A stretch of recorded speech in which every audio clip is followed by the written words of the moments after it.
Hi everyone. Today I want to speak about what is making the faith in twin flame union difficult for twin flames. There are many reasons as to why the faith takes a while to develop. In the beginning, you can have a lot of faith in the journey because it's just pulsating like with so much energy that you met your twin flame and it's like no other connection, and your life is 180 degrees changed, and you start watching tarot readings, which are because they're so popular. That's literally the first kind of information that you come across on the twin flame journey because of the high number of views, and then the algorithms, the way they work with the hashtags and stuff like that. So you first of all get primed into the journey through the tarot cards, and you start thinking, all right, hey, I'm going to have contact, and it's all right if they left, they'll be back, they are processing their emotions and stuff like that, which is also correct. But there is a larger truth to that whole thing. It's not to be centered around your divine masculine, but you hold the power in the journey, right? But that takes a while for you to come to terms with. And then you may start doing some self work, some self healing. Maybe you do it for a few months.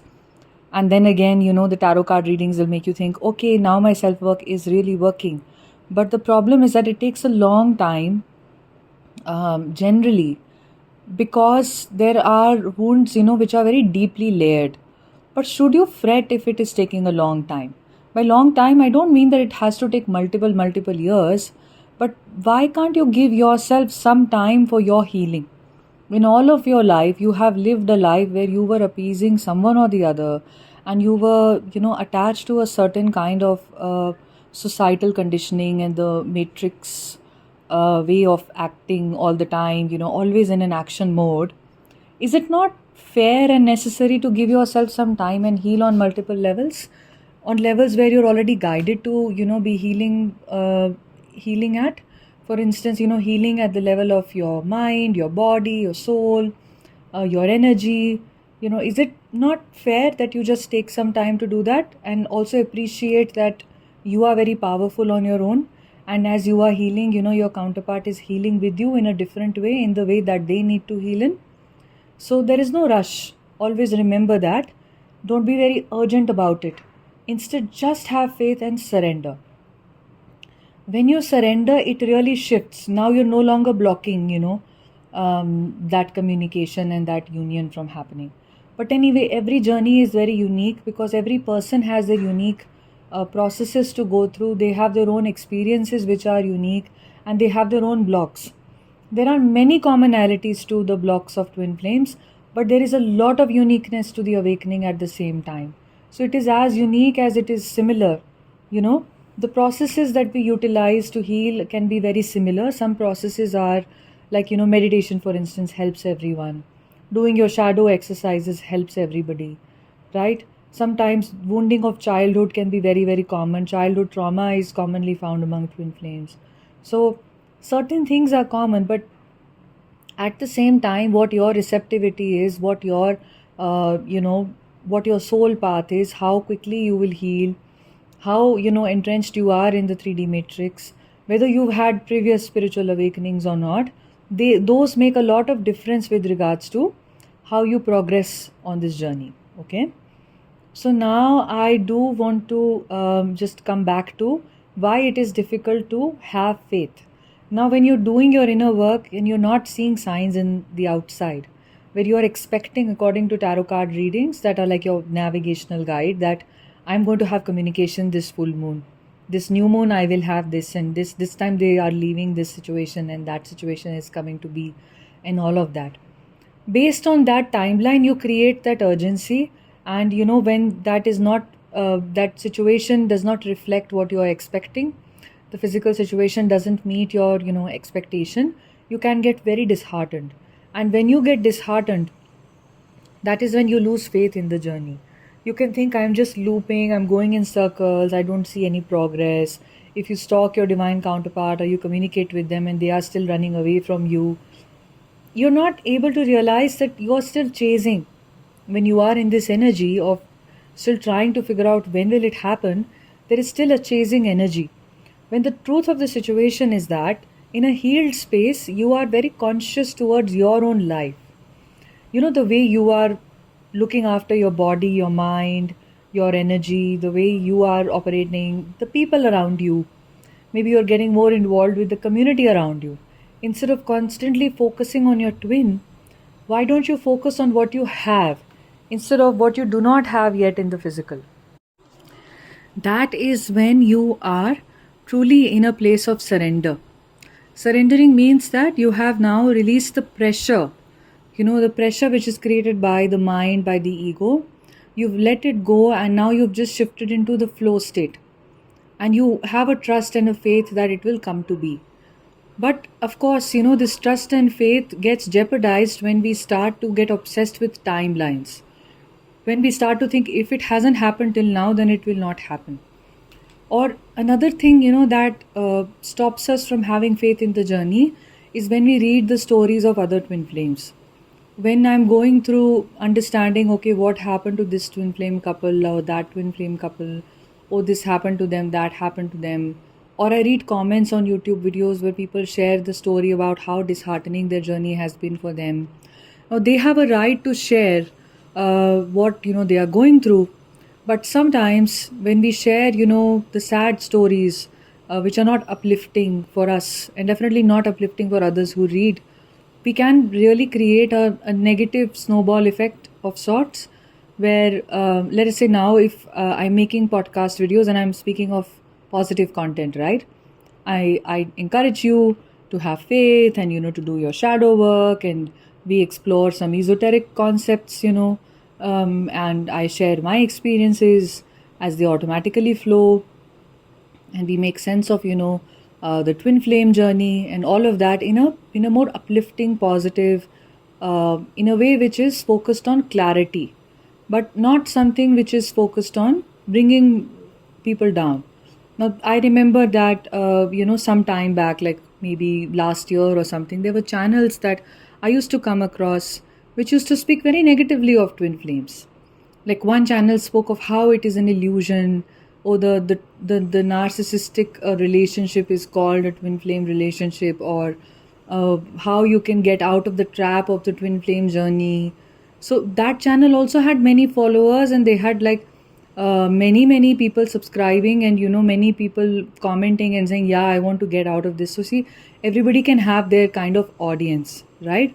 So because this is a public platform, you will find all kinds of information, but you have to be very careful about the information that you're consuming, especially when you're in a fragile state, when the mind is still not very established. An established mind is a mind which is established in inner stillness, which happens to us after consistent meditation for a while, and knowing the nature of the mind and having a distance from the mind can lead us into having a still mind, a mind which is not controlling our lives so much. And it's not an easy place to arrive at, for sure, right?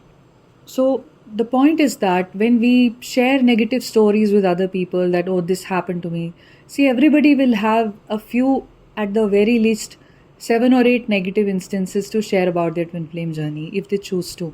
Everybody can write about what happened to them when they got ghosted, when they got blocked, when suddenly out of the blue the twin betrayed them or started being with someone else.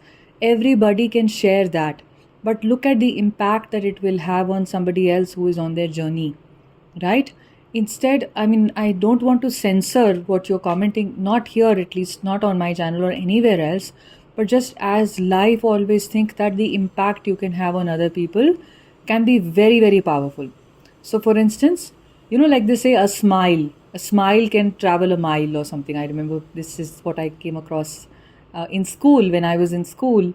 In one guest lecture or something, someone had said a smile is the longest word in the dictionary because it goes till up to a mile.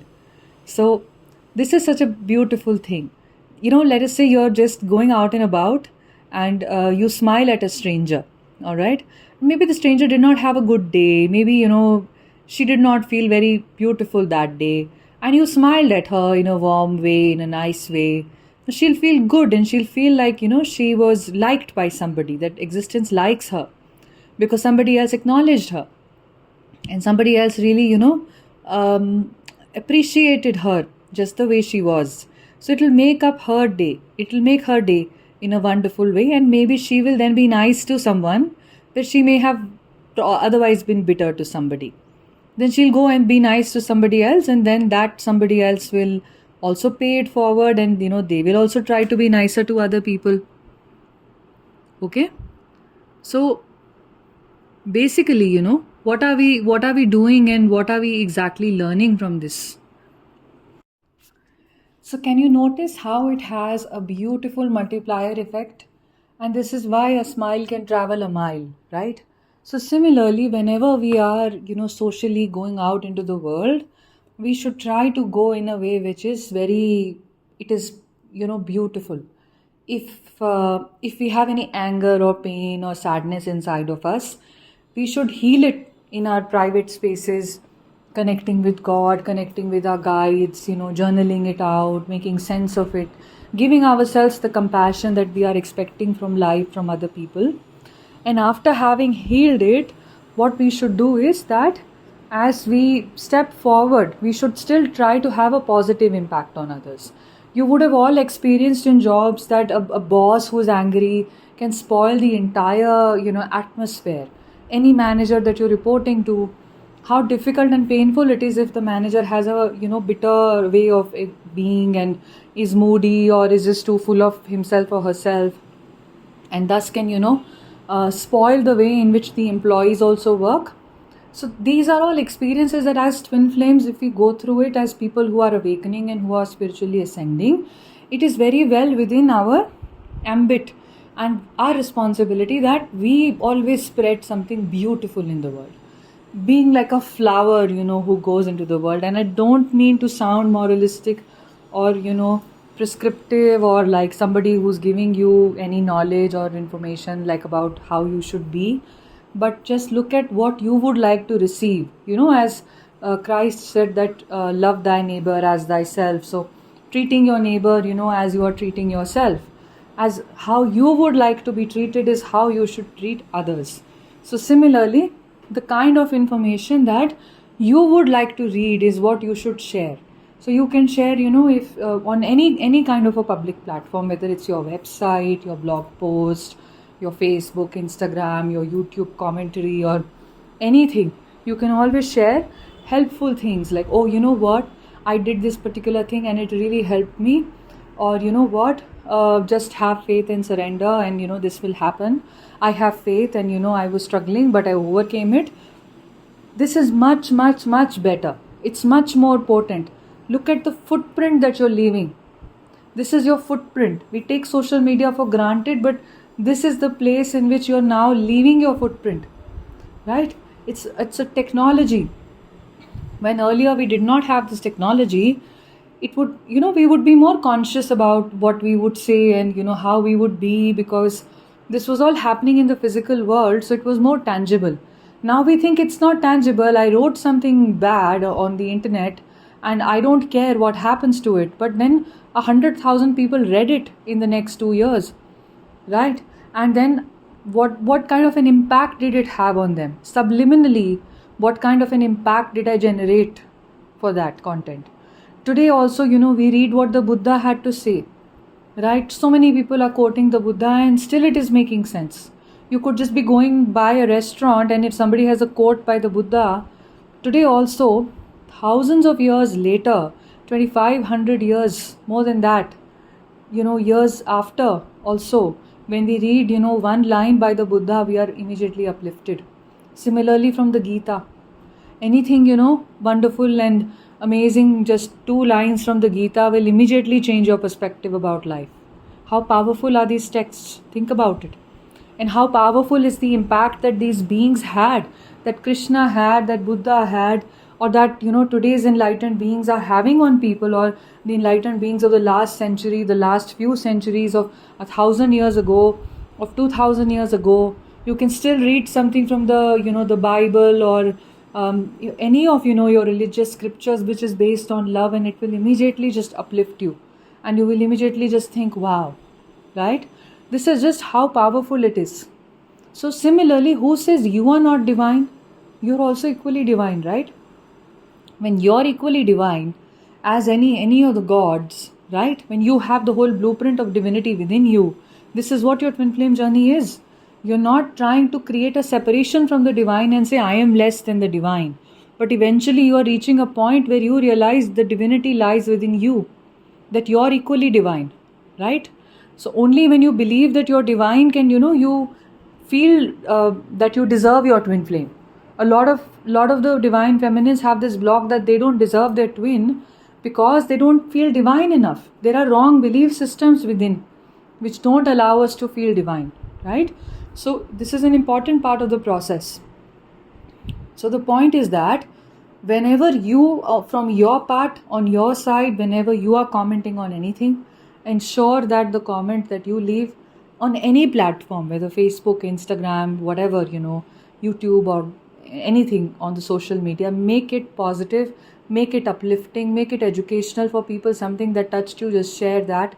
It will resonate with at least 5 out of the 100 people, who read it, right? And that's good. Remember that it's like that smile to a stranger which you're paying forward, which will multiply and pass on. All right. So now when you understand this, your responsibility, also now try to understand that you have come across some irresponsible content. You have come across content which has been depleting for you in some sense, which has brought you down, unfortunately. As much as there is a positive force, similarly there is a negative force. As much as there is one energy, there is the balancing energy is needed to bring that down. That's, the unfortunate reality. I mean, when you look at it from this point of view, there is a certain balance in which the world is always existing. This is a very deeper mystery of existence and also of your twin flame journey, right? So we always come to a place of balance in our journey as well. So understanding that there may have been some negative, experiences that you read, that you came across, that would directly feed into your mind's insecurities. The mind is already insecure that this is not going to happen, that's not going to happen, I'm not worthy enough, and the situation's really dire, my situation or my counterpart situation and this and that, blah, blah, blah, right? It's just like waiting for fodder, that insecurity is awaiting fodder to strengthen itself and to assert itself more and more. And the negative content or the negative comments that you read and the negative experiences that you read, or the bad information on Quora or whatever, the misinformation on it mostly, it'll just feed into that, right?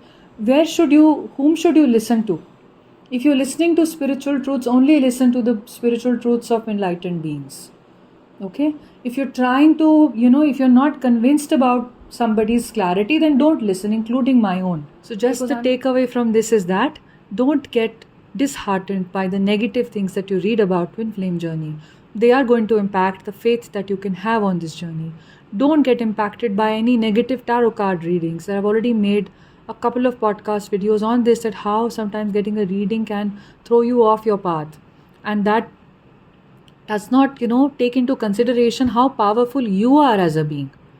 As a being, you're so powerful. You can change your journey, if you wish to, by undergoing certain experiences. So many times the spiritual awakenings, at the potency at which they happen, the blessings of God, etc., they can just come to you at any moment, and that can shift you completely.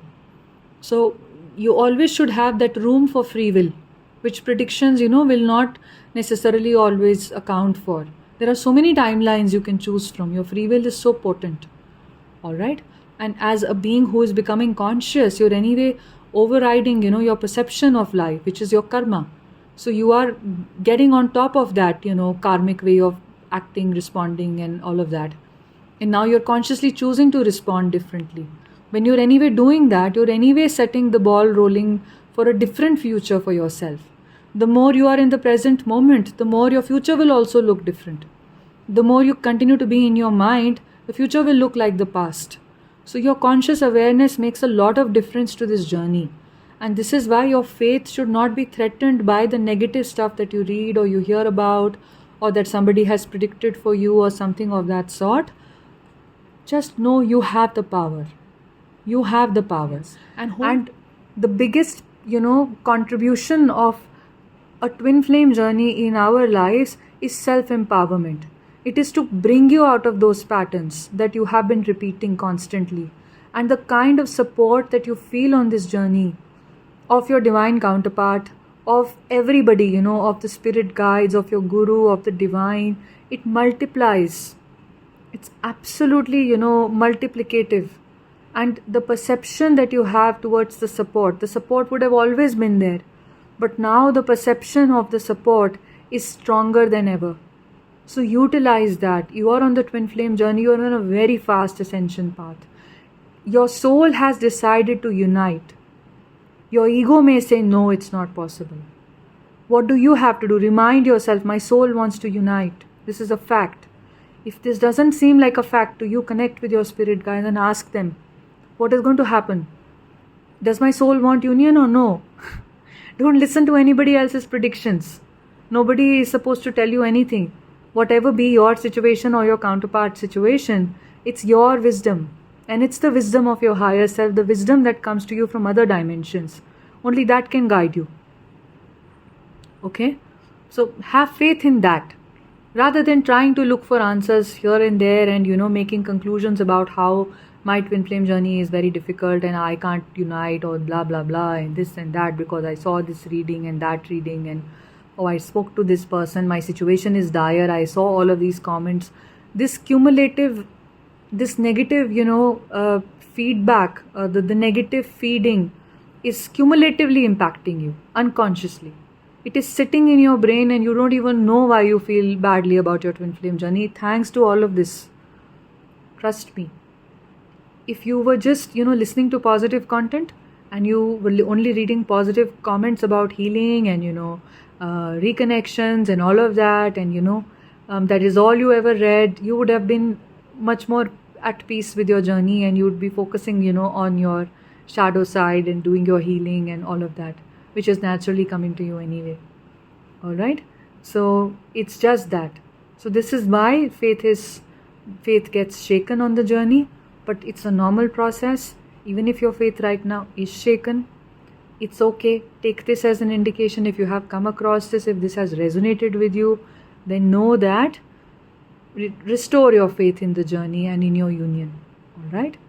It's very well within your reach. Otherwise, why will you meet your twin flame? Why will the divine plant this desire in you for your twin flame if the divine said, I will not grant this to you? Do you think the divine is so merciless? Absolutely not. Okay? So have faith. Always have faith.